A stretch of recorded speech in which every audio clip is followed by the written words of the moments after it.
Lydia, hi. Hi, I'm so excited to be here. Thank you so much for doing this. Really appreciate it. Take the time. I know you're always doing a million things at the same time, so you finding time to do this with us is it's much appreciated. Thank you. Oh, whenever you ask for something, I'm like, yes, I'm in. I don't even need the details. I mean, same, I was so same. excited. So let's start from the beginning. Why don't you introduce yourself and tell us who you are and what you've been up to? Yeah, so hi everyone, I'm Lydia Winters. I am formerly the Chief Storyteller of Minecraft. I was there for over 13 years, and in October, I decided to set out on my own, start my own business and creative consultancy because yeah, I was ready to work with more brands, and especially being at Cannes Lions with you on the jury, it just felt like, yeah, I was ready to do more than only gaming, even though I loved it. I can even imagine, but and we were gonna go deeper into that. But you and I first met about 6 months ago when you Hmm. were jury president for Cannes and the gaming category. And before that, I know you've been a juror in the previous year, right? So I'd love Yeah. to start there. Like, tell us more about your experience and what are some of the differences between being a member of the jury and then having to lead that jury in the following year. Tell us more about that. Yeah, so I was really excited to be part of the inaugural jury for gaming for Cannes Lions. The response, you could feel the responsibility from everyone of like, we're setting the bar for a category that didn't exist before. They were very late to come like bring gaming in because obviously it's like an amazingly successful space. But we won't hold that against them and only think about the positive that it did come in. So in the first, like being a jury member, I felt like was actually completely different than being a jury president. Being a jury member, but like my goal was to really like fight more for pieces that I felt like were very strong and, say if I saw there were a few things where I was like, this doesn't represent gaming well, and really like challenge. And as a jury president the next year, when you were on the jury, I felt like my goal wasn't to ever challenge anyone's like specific feelings, but more like challenge how we're thinking as a group. And so I loved being able, it was a moderator role, which I really enjoyed because for me, I was able to learn so much more in the room by listening to all of these brilliant people. When you're on the jury, it can feel a bit more like, oh, I need to counterpoint. Let me, you're kind of formulating your own ideas. So for me, I was felt so privileged to be a jury president, and I felt like our group was the absolute best group ever. And it just, yeah, I loved everything about it. And I think getting that like more bird's eye view, and I never had to break a tie with a vote. So I actually didn't vote other than, leading up to the event. So it felt so nice to just have this jury of very diverse people, both in gaming and outside of gaming, and gamers and non-gamers who came together and yeah, decided what work would be shown and really highlight how to make great campaigns and advertising in gaming. It was a really great experience to just be in a room with you and that group. It was the conversations that we had were really game changing for me. And I remember in my experience, like it was the first time that I was a juror at Cannes. It was obviously very honored to be there. And I remember when I got the news that I was going to be in the gaming category, I was like, see, mom, told you so. Like all those hours playing games as a kid, like that, it paid off, like, so it made me think like, and then when I saw that you were going to be the president, it made me think like, how does one become the chief storyteller for an amazing company and an amazing brand like Minecraft? Because the little bit of gaming experience I had was already pretty transformational for me. And so I wonder what that did to your life and your career. Yeah, it's funny for me because I was the exact opposite. So I grew up not playing video games. My parents were, I mean, we would play video games that friends had, but it was very like it wasn't something we never had a console in our house. Like we never played. And so when I started playing, like I was making YouTube videos and I was making them about all different things. And my friends suggested making videos about Minecraft. And I was like, okay, but I've never played games. And so I just started recording. I had a little hot pink wig because I had shaved my head for breast cancer research.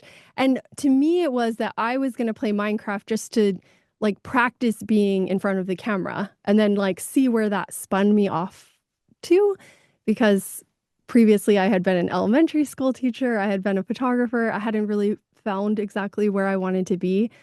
And then Minecraft really, like, both the game and the community around it, like, sucked me in, obviously in a way that I couldn't get out of and didn't want to for so long, because it was the first time I was meeting people in a digital space. Now it's so much more common, but 13, 14 years ago, for me, it was all new to like have online friends around the world. And we're like jumping on a server and playing a game together and recording videos together.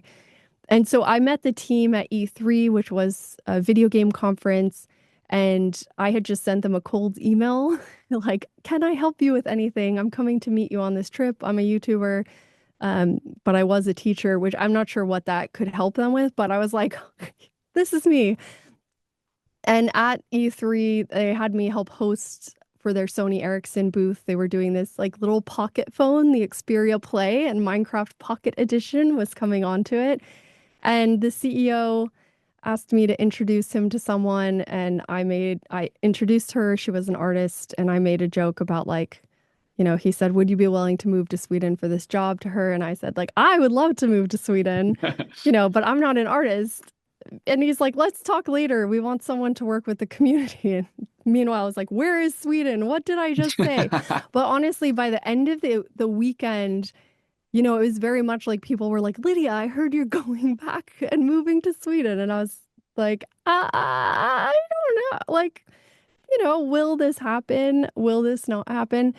But it did. Like, I followed up with them, and 2 weeks later, I was working full time from the US and moved 6 months later. And honestly, it's always been like throughout my career at Mojang, it's always been like kind of all different roles, because it was, especially when we were small before we were acquired, it was like, what can I learn how to do? So it was always just like, I ran our consumer products program, all of our merchandise from, the creative on the t-shirt with our art director all the way to like the campaigns. So it's just, I feel like I crammed a lot of years in Minecraft that I can't imagine having like the level of different experiences from chief chief brand officer, brand community, chief storyteller. It was a wild ride, and one that like life-changing in many, many ways.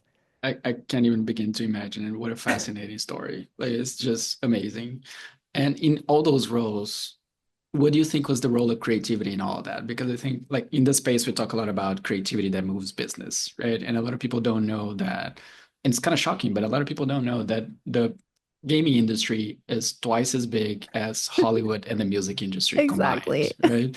So talk about creativity that moves business. So what was the role in your specific role, or all the roles that you performed in that massively creative company? What was the role of creativity in it? I mean, the role of creativity was, I mean, and still is just fully integral to the business. Like it can't be like taken apart where you're like, oh, that this part is creative and this part is business. Because I think the thing that like gamers understand, and when I try to talk about the gaming industry, is like it's a level of passion that you've like never experienced before. Because you can love a movie, you can love a football team, but there's something like even more intimate because you're playing the game. And especially with Minecraft, that like level of it being personal to you and your own story is so much deeper. So for us, it was always about how can we not only show off the creativity of our community, because we always felt like they're the creative ones. They're like, we're building something that they can be creative on top of.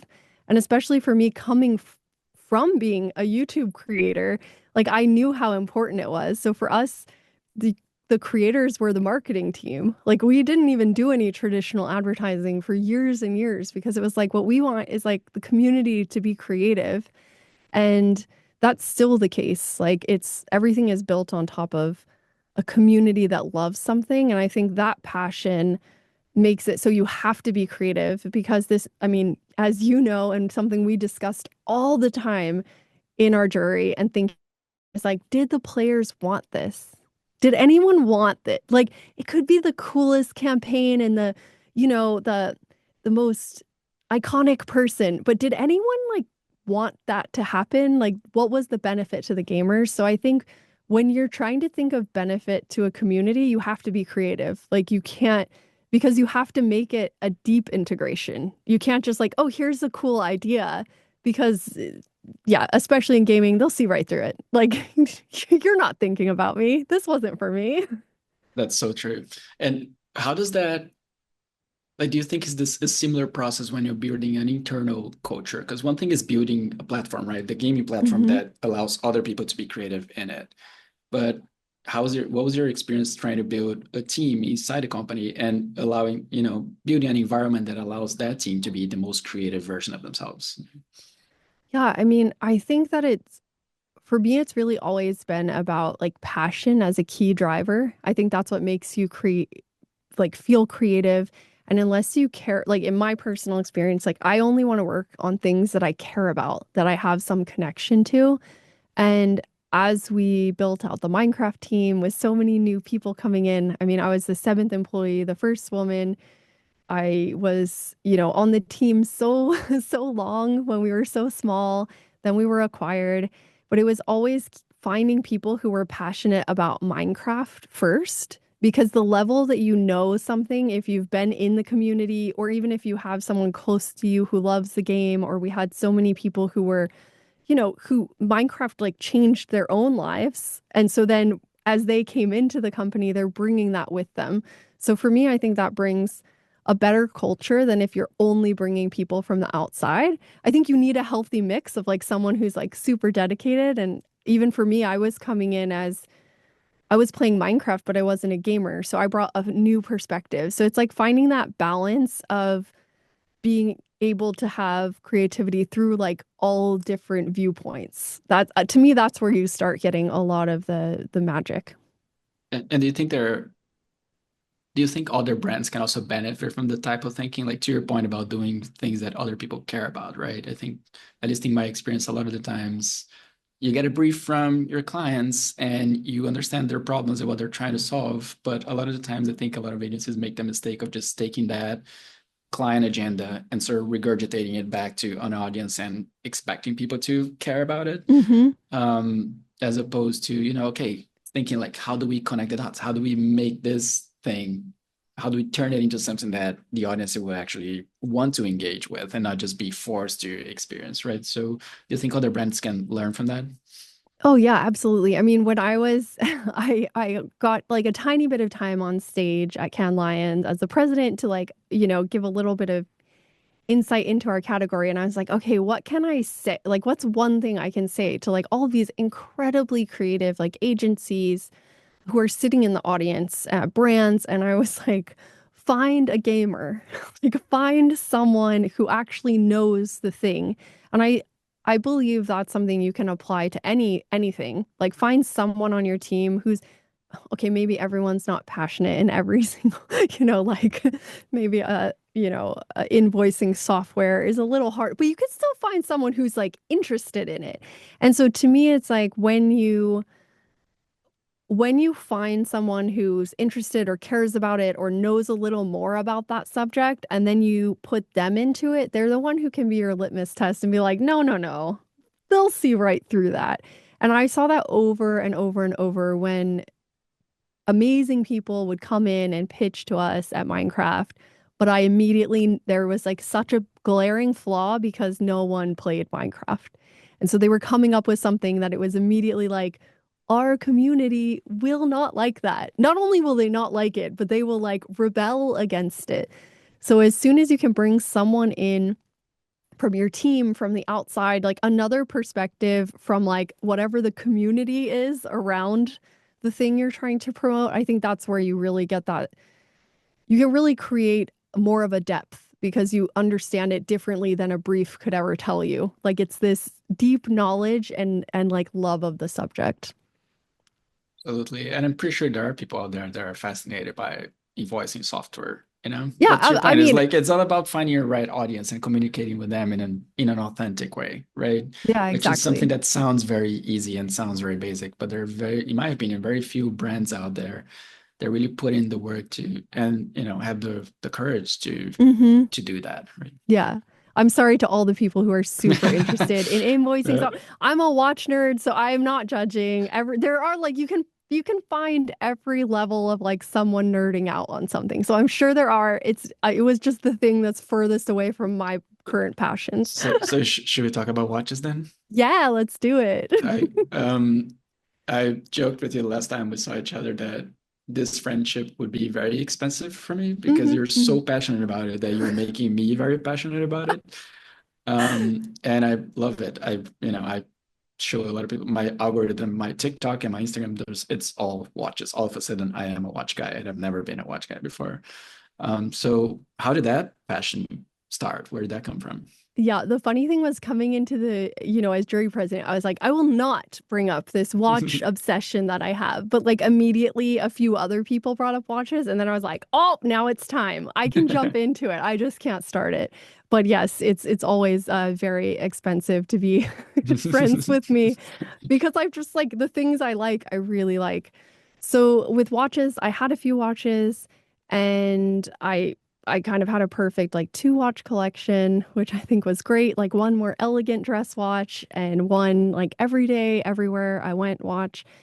And I felt like that was perfect. My partner, Vu, was into watches though. So, it's like, and he is even worse than me. He's someone who you just like, suddenly I start saying terminology that I've never, I mean, even like boots and shoes. I'm like, oh, is that like things I don't want? Like, how do I get them out Oh, of my is that a brain? tourbillon? Yeah, he always goes Okay. super deep with every subject. And so I was like, it's during the pandemic. I'm listening to podcasts. Like, it was one of those things where it just kind of started. And I had been taking photos of flowers and I really liked shooting macro. Like, I've been a photographer forever, basically all different subject matter, but I really loved like more still life. So then when the winter came in Sweden, paired with the pandemic, I was like, you know what? Vu suggested, what if you take photos of watches? Because he was doing that. And I was like, no, no, there is absolute fast forward. I have a dedicated watch Instagram account, a watch podcast, so I'm very susceptible to like jumping straight in. But I was thinking about, for me, it's really just like another creative outlet, something that was different. And for us, it brought a lot more balance to our life because we had been working together in the same company. So most of what we talked about was Minecraft nonstop. And what watches brought to me beyond being something, fun on my wrist is like friends around the world. Like to me, it's always about the connection and the community. So this was just another community to kind of join and go deep on. But you do more than just join those communities, right? You actually build communities, which is incredible. Like, yes, you mentioned your Instagram, but you also have your own podcast Hmm. about watches and like all the story that you already told about Minecraft and building that gigantic community. So was that, and I think like just from an outsider's perspective, like I think the thing that connects it to our industry so is to me, the name of the game in advertising is curiosity, right? Hmm. And you strike me as the kind of person that is very curious and is not afraid to really jump in when something gets your attention, you jump, right? So Yeah, I really do. I mean, that's what I did with Minecraft and with watches and other subject matter. But for me, one of the things that, because when I think about the different like ways I've built communities and cared about communities, is for me, like community means sharing. And especially in spaces like when I started my YouTube channel, it was funny and it was about like not knowing how to play. It wasn't about like, here's how good I am. And the same thing when I started my Instagram account, like my photography is very professional of the watch, but then I show the behind the scenes because I feel like helping other people get interested in photography or like learn more about me. To me, like that level of sharing is really what has, in my case, always helped me stand out more because I'm like exactly who I am all the time, whether it's like being a professional, jury president or me podcasting or, you know, I'm just always the same Lydia. Like I'm just the same. And for me being like finding that authenticity is really something that I think brands can sometimes be too influenced by other brands, and the thing that makes them most special from the beginning is what they end up forgetting. So I have constantly been the one who's like, yeah, but this is the thing that makes us special, whether it was Minecraft or even thinking for myself in anything I'm doing with watches or the watch podcast. It's just like, why, why do something that everyone else is doing? Like, what is that unique perspective that I'm bringing to it? And so Yeah. I've found that sharing is typically the one, like just being fully honest and not being, coming from the perspective of like, I'm always learning too. So yes, curiosity always driving me forward.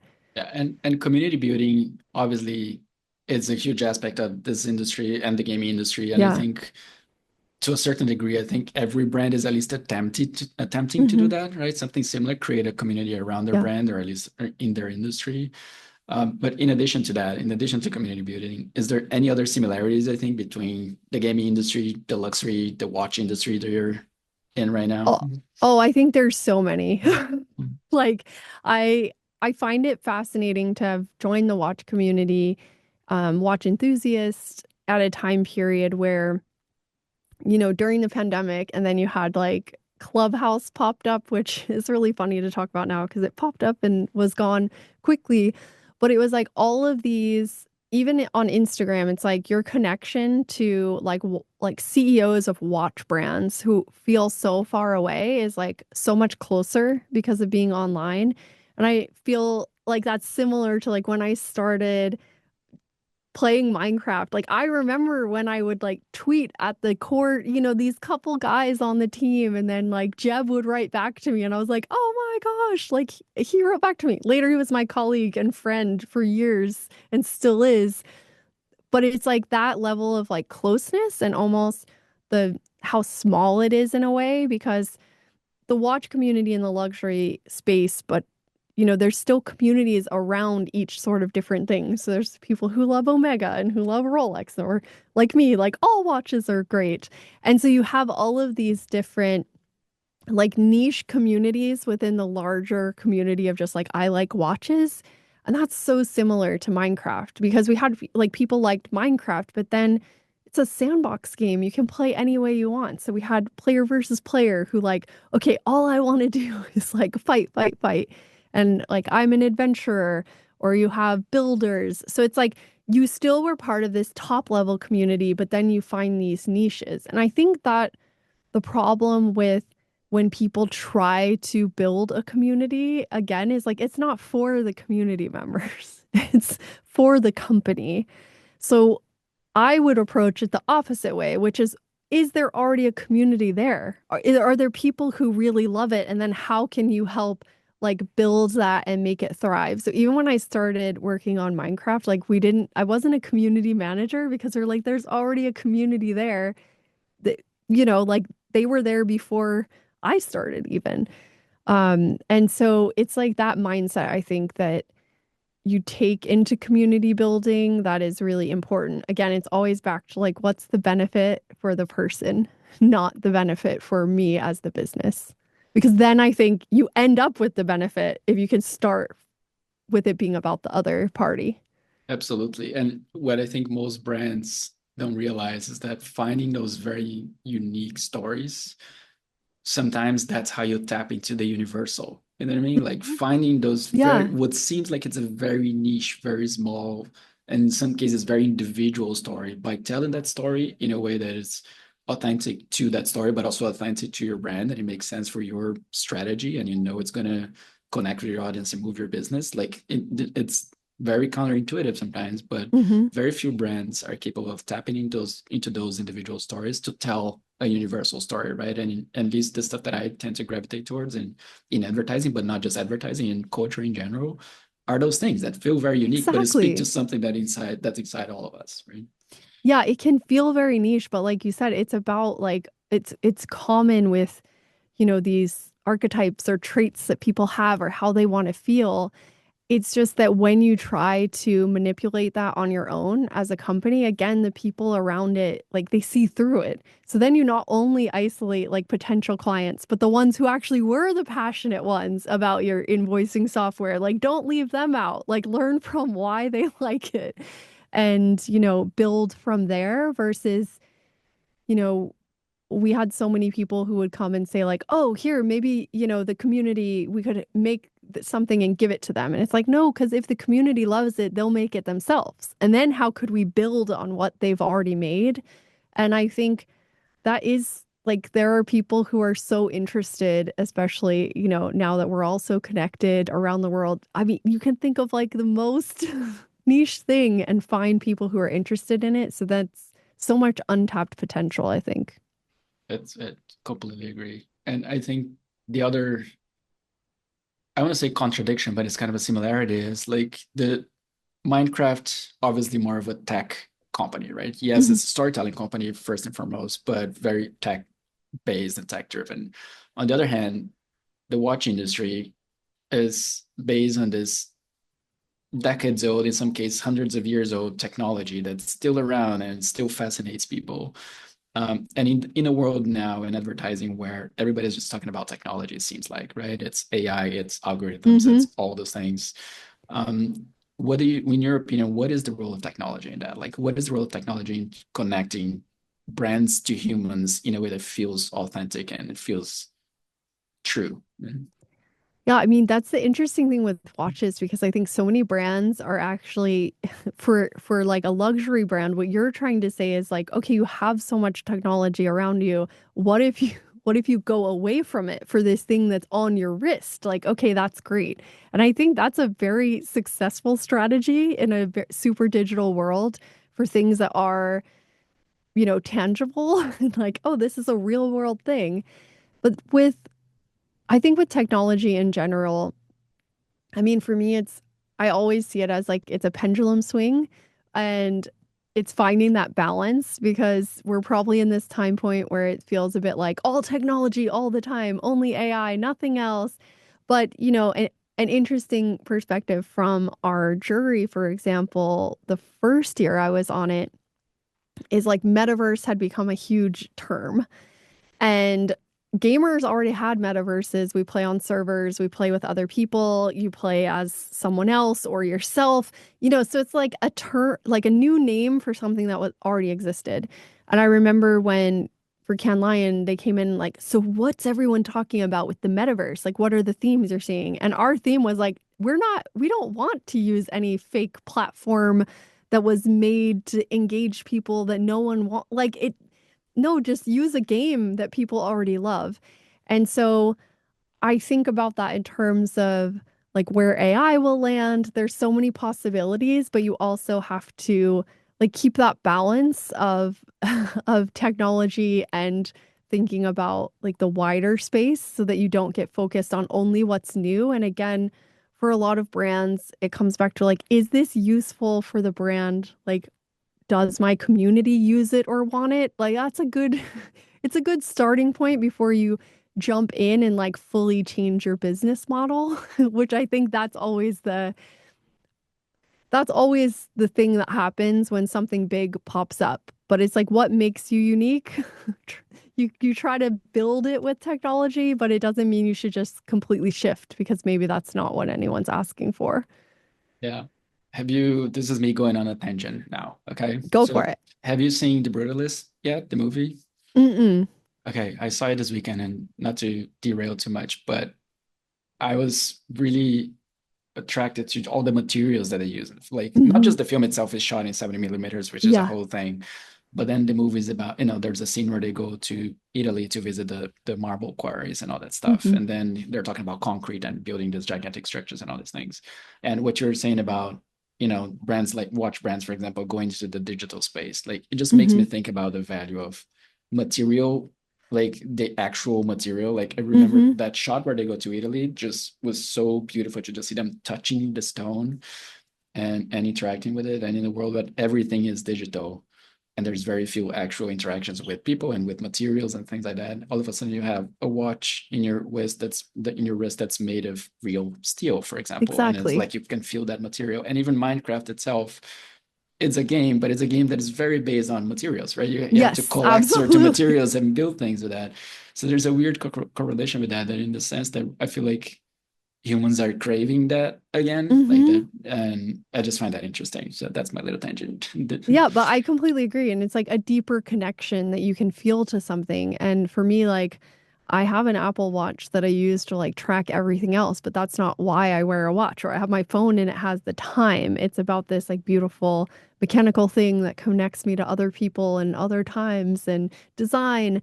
So why isn't that the story that you're telling when like you aren't technology versus changing your whole business and like now we're all smartwatches? It's like, well, actually, the Apple Watch made it so everyone started wearing a watch. That gives you more potential for like, okay, I always have something on my wrist. It's not that big of a leap to move to like, I want something on my wrist that doesn't tell me, like notify me. There was a great like Timex campaign. I wish I could think of the exact thing they said, but basically like this huge billboard. It just had a Timex and it's like no notifications.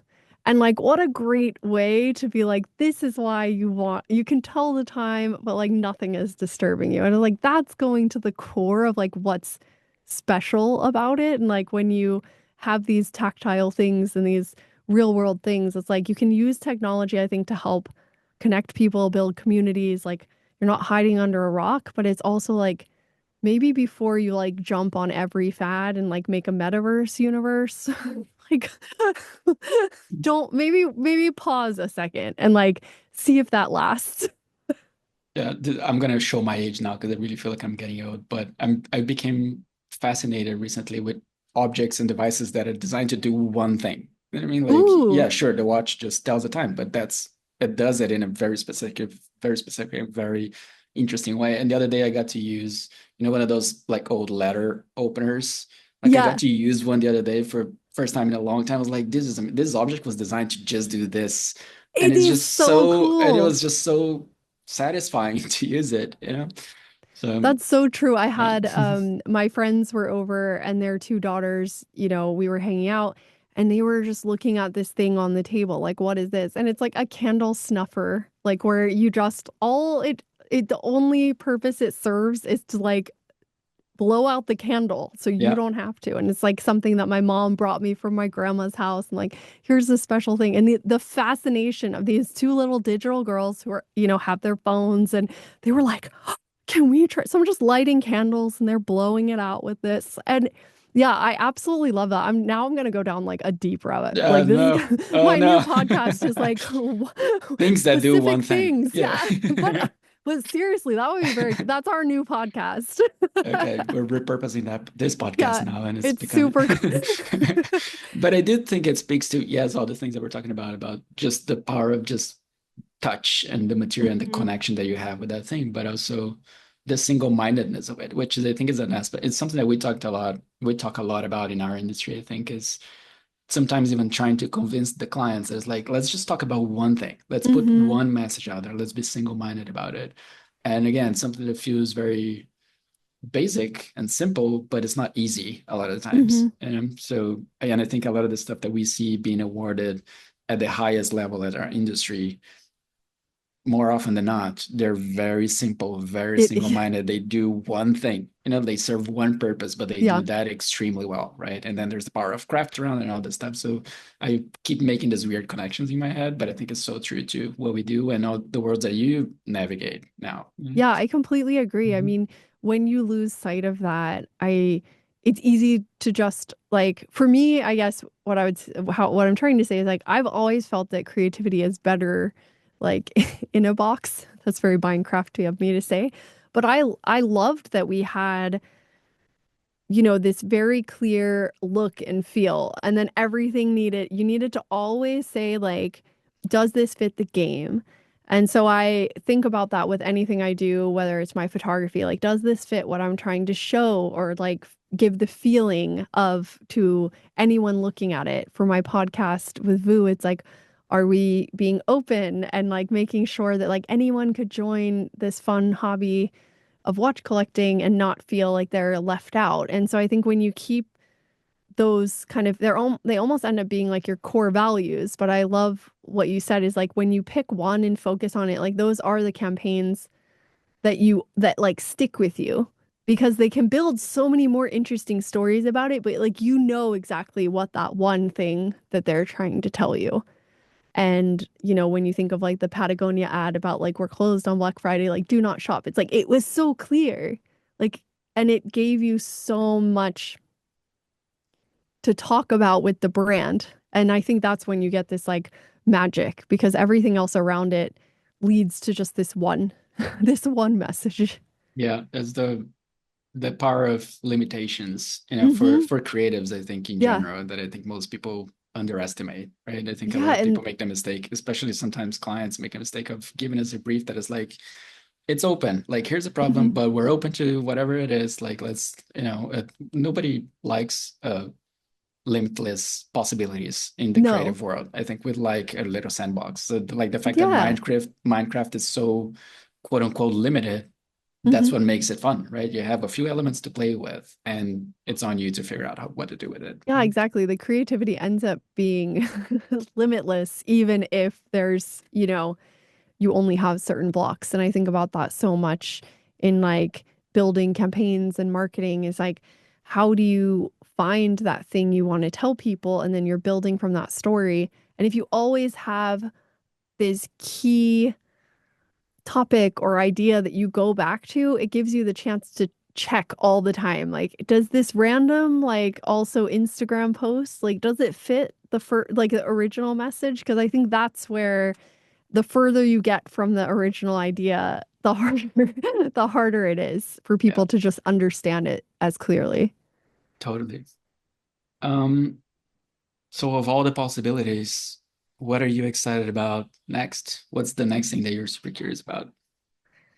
Ooh, so yeah, I mean, this is one of the reasons I decided to leave Mojang and Minecraft, even though I still like my heart will always be there. Like I am a Minecrafter for life. Like what I did there and what I learned at Mojang is like, yeah, it will take me into the next phase. But for me, getting into watches made me realize like there's so much more of the world to be curious about. And there's all of this depth and interest in how to help how to help brands build authentic stories and like use that in their strategy, like so that the strategy and the storytelling are built together. Like that's the thing that I'm really interested in and really excited to help people do because I think especially when they then come to you as an agency and they're like, "Oh, here, we don't really know why we're doing anything or what our story is." It's like if you can have a little more of that strategy up front, then all of your team is going to make a way better campaign and a way more interesting ideas are going to come from like a little more clarity at that like top level of like why are we doing this and what makes it important and special. So I'm really excited. I am working with my first client right now. I was gonna have a little sabbatical and time off, but my dream client came to me, Nomos Klasute. So they're like one of my favorite watch brands and have been for years. So I'm part of their community. So it's interesting to like now come in and help them with their communications and brand strategy. And it just feels nice to be, yeah, on the other side after being in a single brand. Like my whole life was Minecraft. It's fun to start to, you know, diversify a bit and just get into other things. Love it. That's super cool. And you had a very unusual career and even life, really, right? So, but with all the experience that you had, all the different things that you got to do, like, do you have any advice for somebody that's just getting started and wants to be the most creative version of themselves? Yeah, I mean, for me, what I've done is like jump jump into things. I guess is that curiosity and also always feeling like I can learn whatever I need to. So that was very much like with YouTube, I was not making content. Then suddenly I was making, like trying to learn how to produce videos and edit them and like make them funny and like be on camera. And so then getting into Minecraft is like anything that I dreamed or thought up or was told like, "Hey, can you take this on?" I was like, "Yeah, let's see if I can." And so I feel like that bringing that curiosity and the willingness to not be right all the time. Like I am an expert, but I still will never be the expert. I think that's like a mindset that I try to bring with me to everything that I'm working on. Like I can be an amazing photographer, but I could always be a better photographer and I could learn more. Like there's never an end to like the amount of knowledge that you can have and reach for. So to me, I think bringing that into what you're doing just makes you someone that's not only interesting and, you know, becoming an expert, but also it makes you approachable. And to me, that's like your willingness to share and like bring other people in will also make people do the same thing for you. Like, oh, you're curious about that. Like come to this meeting and learn more about it. And I think, yeah, you get more of that by giving it. I think that's it. Yee, this was so fun. Thank you so much, Lydia. Really, really appreciate it. This was great. Thank you so much for having me.